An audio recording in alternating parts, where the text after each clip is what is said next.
A no-sleep story posted by Alexandras123. The murder on Halloween night. Halloween is time for the scariest costumes to be put on, and with thousands of myths or stories to be told. Adults and kids are so pumped for Halloween. On this day, we can cosplay our favorite characters from the weirdest to the creepiest ones, or enjoy the best food which is only served on this day. Even more fun, we can play a game called Trick or Treat. It sounds like a fun day, huh? But my experience of Halloween turned into a complete nightmare after that day. The day that haunts me for life. I live in a small town with my parents in Michigan. Well, to be honest, my family has just lived here for 3 years, but it feels like I have lived here for ages because the friendliness of the locals here made me feel like we are relatives. But like I said, that Halloween day that took place right in this beautiful place was the creepiest, saddest, and most unforgettable memory of my whole life. As I remember, a day before Halloween, everything went normal like those Halloweens in previous years. The locals in the town were in a rush to put on their houses with Halloween decorations, such as skeletons hanging on trees in the front yard and pumpkins laid below which were carved into them with eyes, and a candle was put inside each pumpkin, or more exactly we can call those pumpkins jack-o'-lantern. Those spooky pumpkins and skeletons were not enough to make it more like a ghoulish atmosphere around the neighborhood.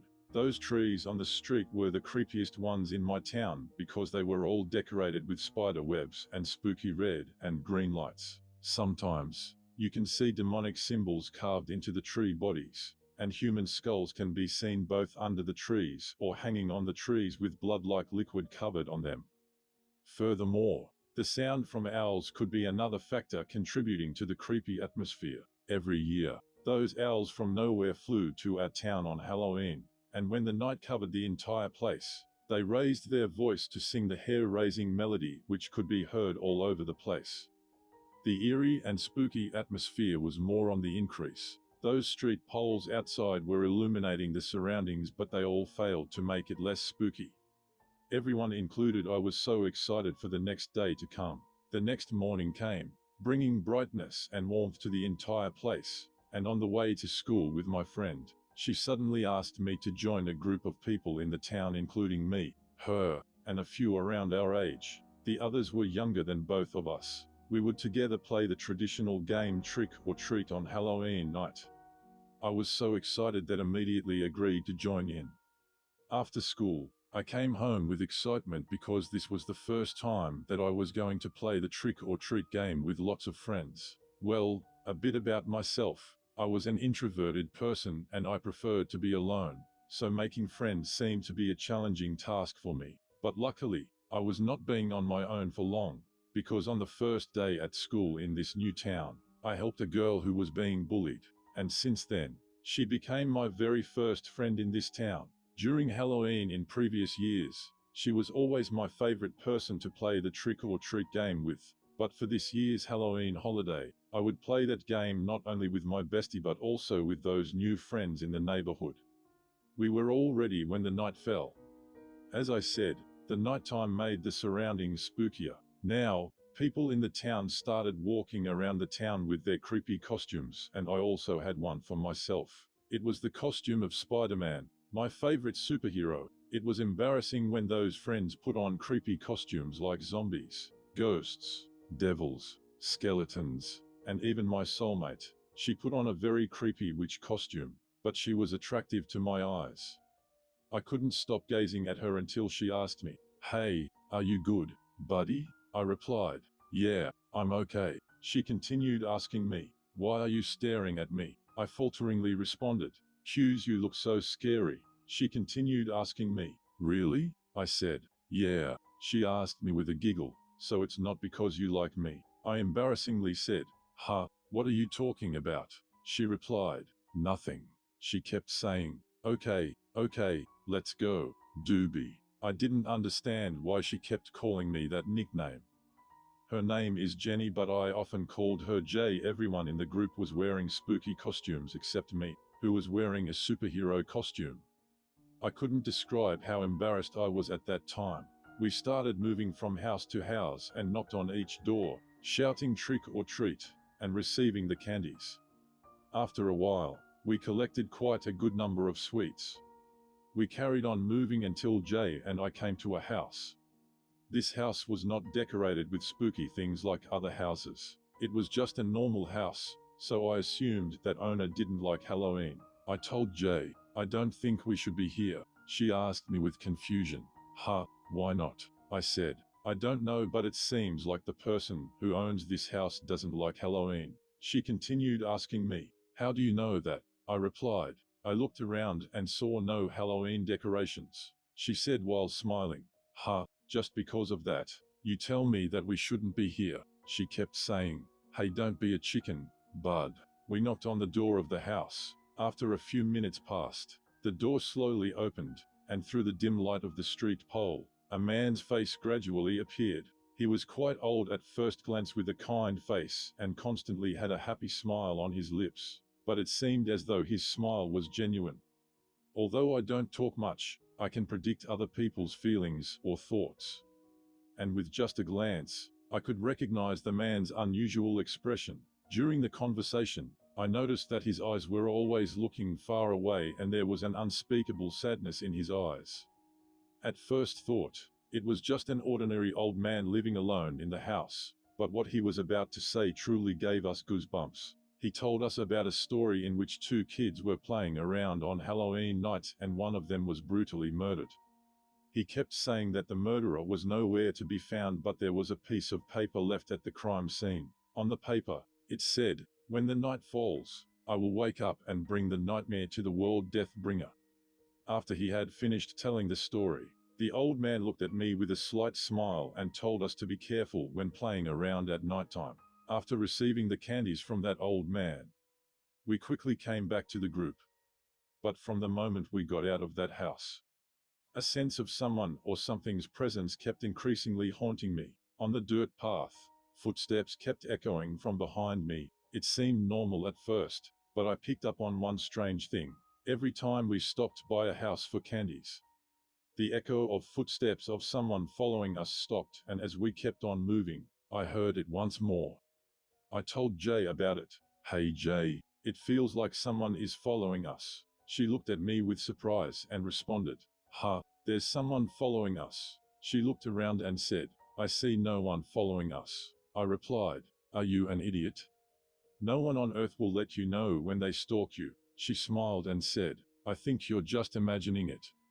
We are not rich and we have nothing but candies, so there's no reason for someone to stalk us." I replied, Okay. I then ignored it and kept on moving around the neighborhood with our group of friends for a while, and then we returned home. I was the first one who returned home. After saying goodbye and telling her to be careful on the way back home, when I arrived home, I immediately got into bed and slept until the next day. The morning came, and everything went normal until I texted Jay. No response. I wondered if she was still sleeping. 1 hour, 2 hours, then 3 hours passed. It was now 11 a.m. but I hadn't yet received any message from Jay. I didn't think much about it. I just thought that she might have been sleeping because we returned home quite late at night. The bell chimed. It was now midday, but I still hadn't received any response from her. A bad feeling came. I decided to pay a visit to her house, but when I arrived and asked her mother whether she was at home, I was stunned when she said that Jay hadn't returned home. I asked her mother, "But do you know where she's right now?" I knew that was a pretty dumb question to ask, but after hearing that Jay hadn't returned home, I couldn't remain calm anymore. Her mother said to me, "I don't know where she is right now, but I have a bad feeling that something bad has happened to my little daughter." She eventually couldn't control her emotions and started to cry. We then called the police and told them about the disappearance of a girl, and a search of the whole area began. The search began with a lot of difficulties, but everything quickly got better. The very first piece of evidence was found. It was a pair of earrings, and there were blood drops on the dirt path which led to the nearby woods. At that time, I was sure that she was murdered, but her dead body hadn't been found, so there was still hope that she was alive. 2 hours had passed, and the gloomy atmosphere covered the entire place. The wind blew gently through the trees, Everything was so gloomily peaceful. Then, a sudden scream. Everyone quickly ran to that spot. A bloody scene appeared in front of me. I couldn't hold but throw up right after seeing it. Everyone at that time also threw up like me. It was a corpse, covered in blood, with 4 limbs amputated. There was a cut in the stomach and the internal organs were all taken out. The police told everyone to get out of the crime scene, which they covered with barricade tape. Later that day, while I was at my friend's house to wait for the information about Jay from the police, the phone call came. After hanging up the phone, Jay's mother and father and I drove to the police station. When we arrived, Jay's mother ran inside.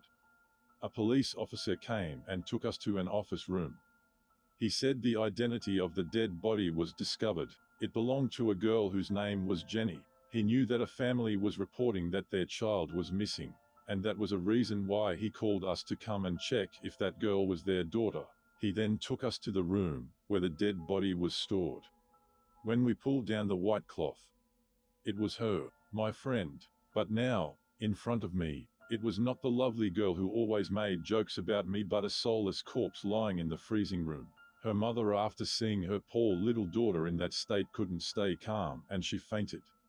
We took her to another room to rest. That police officer told us that she was killed by a metal weapon based on the injury at the back of the neck of the victim, and it could have been a baseball bat, but up to this point, they hadn't yet found it.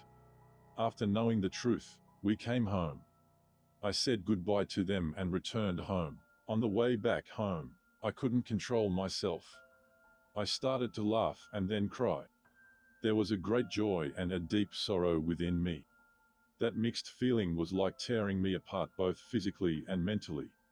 I finally put it under my control and then kept moving back home. I couldn't sleep that night. I kept dreaming about Jay. She came back to me and asked for help, but in her voice, there was anger. Due to the anger I could feel from her, I woke up the next morning with a tired body. I still had to go to school, but I couldn't concentrate on lessons at school, and because of that, my grade at school started to fall. Every night I had the same dream and it exhausted me. My health gradually got worse to the point that I had to stay at the hospital for 3 days. After going back home from the hospital, my health got better and better. But I still felt there was a missing piece in my heart. The death of my Jay was so sudden that it made me in depression. 4 days had passed since that day. The police were looking for the murderer in hopelessness. I could only help to find the truth behind my friend's death within my limited ability by asking those friends who were around Jay that night. They all told me that she also returned home a few minutes later and had no clue what had happened afterward. Well, the day that I was with Jay's parents at the police station, I told the police about that old man, and a strange person followed both of us that night. When they came to that old man's house for investigation, they found that the old man was brutally murdered. The limbless corpse was hanging in the middle of the house with his limbs laid below. There was now another death found in our town, and strangely, the murder was similar to the one that happened to my friend. It was thought that the investigation would go to a dead end until there was a piece of paper found inside the corpse. It said, "The death will come when I wake up, Deathbringer." The police tried to search for the one who left that piece of paper at the crime scene, but they all failed to do so, and once again, the investigation went to a dead end. The 2 brutal deaths and the identity of the murderer remain a mystery. No one will ever find out the truth behind it except me.